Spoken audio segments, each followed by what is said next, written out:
Hello and welcome to a new video.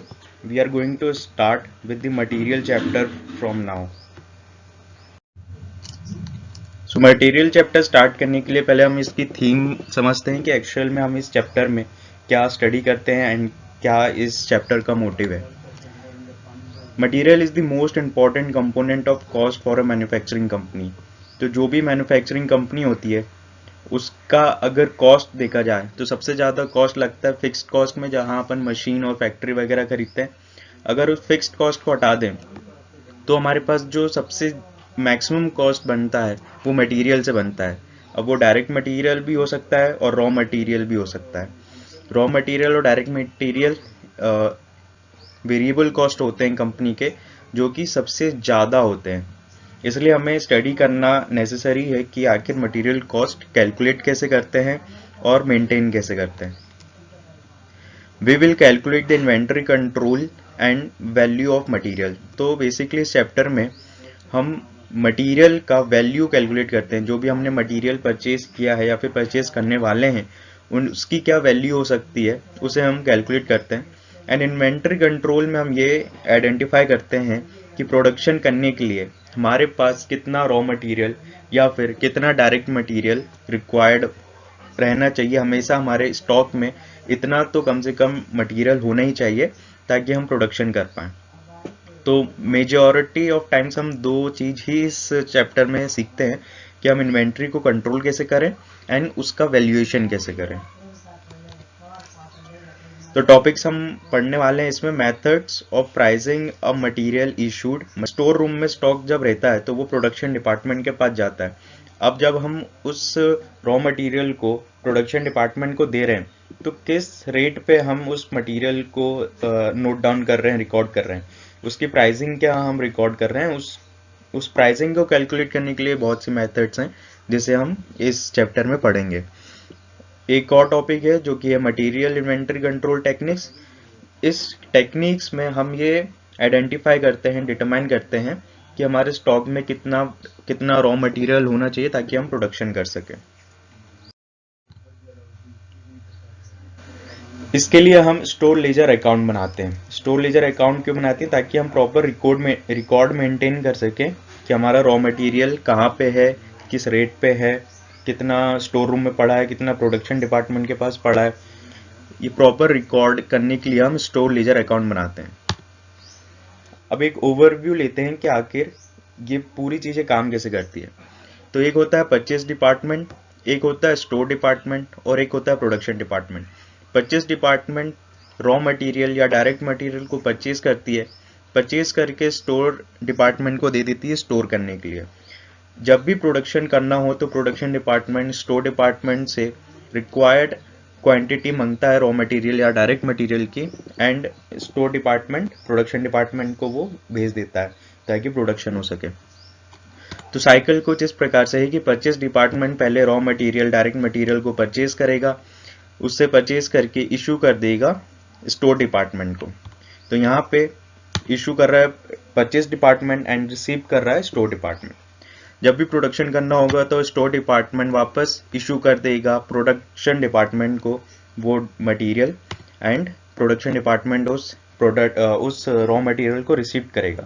Receive करने के बाद प्रोसेस फॉलो होगी जो भी प्रोडक्शन करने की है, यानी उस रॉ मटेरियल डायरेक्ट मटेरियल को कन्वर्ट किया जाएगा प्रोडक्शन करके, एक प्रॉपर प्रोडक्ट उसका बनाया जाएगा. अभी हो सकता है कि सपोज 100 kg स्टोर डिपार्टमेंट ने प्रोडक्शन डिपार्टमेंट को सेंड किया था प्रोडक्शन करने के लिए. अब मे बी प्रोडक्शन डिपार्टमेंट को सिर्फ 80 kg ही यूज़ करना पड़ा, 20 kg उसके पास एक्स्ट्रा बचा हुआ है. तो वो 20 kg का क्या करेगा? वो वापस स्टोर डिपार्टमेंट को इशू कर देगा, राइट. जो भी एक्सेस क्वांटिटी बचेगी प्रोडक्शन डिपार्टमेंट के पास, अब वो एक्सेस क्वांटिटी कैसे भी हो सकती है. हो सकता है कि वो उतना 20 kg खराब हो जिससे प्रोडक्शन ना हो सके, या फिर XYZ कोई भी रीज़न से जब प्रोडक्शन डिपार्टमेंट वापस स्टोर डिपार्टमेंट को रिटर्न करता है प्रोडक्ट, तो उसको भी हम एक तरह से इशू कहते हैं कि प्रोडक्शन डिपार्टमेंट ने स्टोर डिपार्टमेंट को इशू किया है एंड स्टोर डिपार्टमेंट ने उस मटेरियल को रिसीव किया है. अभी स्टोर डिपार्टमेंट एक टाइम तक मटेरियल को अपने पास स्टोर रखेगा, बट अगर वो डिफेक्टिव है तो वो परचेस डिपार्टमेंट को वापस रिटर्न कर देता है, एंड परचेस डिपार्टमेंट उस पर कॉल लेता है कि जहाँ से भी उनने, जिस वेंडर से भी उन्होंने मटेरियल परचेज किया था वो उसको वापस रिटर्न कर देता है। तो एक प्रॉपर साइकिल होता है। ज़रूरी नहीं है कि ये नीचे वाला साइकिल हमेशा एप्लीकेबल हो, लेकिन ये ऊपर वाला जो साइकिल है, जो परचेज डिपार्टमेंट से होके store department, and store department से होके प्रोडक्शन डिपार्टमेंट तक जो रॉ मटेरियल और डायरेक्ट मटेरियल हमारा ट्रांसफ़र हो रहा है, ये हमेशा हमें देखने मिलता है। बट नीचे वाला जो साइकिल है वो कभी कभी ही ऑर्गेनाइजेशन में देखने मिलता है। तो ये जो स्टोर लेजर अकाउंट हम बना रहे हैं वो बना कहाँ रहे हैं, वो हम स्टोर डिपार्टमेंट में बना रहे हैं। हम ये एज्यूम कर रहे हैं कि हम स्टोर डिपार्टमेंट में बैठे हैं, एंड उसी के हिसाब से हम सारा अकाउंट प्रिपेयर करते हैं। ठीक है, for this department we prepare accounts. Store department के लिए हम स्टोर लेजर अकाउंट प्रिपेयर करते हैं। तो अब हम देखने जा रहे हैं कि स्टोर लेजर अकाउंट्स बनाते कैसे हैं। सबसे पहले हम देखते हैं कि इसमें कौन कौन से मेथड्स फॉलो होती है। सबसे पहली है फर्स्ट इन फर्स्ट आउट, जिसे हम फीफो के नाम से जाते हैं, FIFO। इस मेथड में बेसिकली हम रेट के बेसिस पे, जैसे कि सपोज स्टोर रूम में 100 kg क्वांटिटी आई है, ठीक है, तो हम देखेंगे कि ये किस रेट पे आई है। अगर वो 10 रुपीज़ पर यूनिट के रेट पे आया है तो हम उसे सेपरेटली रखेंगे। और मान लो 2 दिन बाद दूसरा क्वांटिटी आया, वो भी 100 क्वांटिटी है, वो भी 100 यूनिट्स है, बट उसका रेट 12 रुपीज़ पर यूनिट है। यानी दोनों जो स्लॉट आए हैं, पहले जो बैच आया है एंड बाद में जो बैच आया है, दोनों के रेट्स अलग हैं। तो हम दोनों ही आइटम्स को अलग अलग रखेंगे।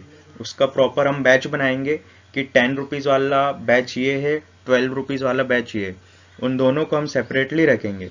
फिर जब हम प्रोडक्शन डिपार्टमेंट में सेंड करेंगे तो हम सबसे पहले वो वाला स्लॉट यानी वो वाला बैच भेजेंगे जो डिपार्टमेंट के पास, स्टोर डिपार्टमेंट के पास पहले आया हुआ होगा। हमने जो एग्जांपल लिया उसमें जो 10 रुपये वाला स्लॉट था, 10 रुपये वाला जो बैच था वो सबसे पहले आया था।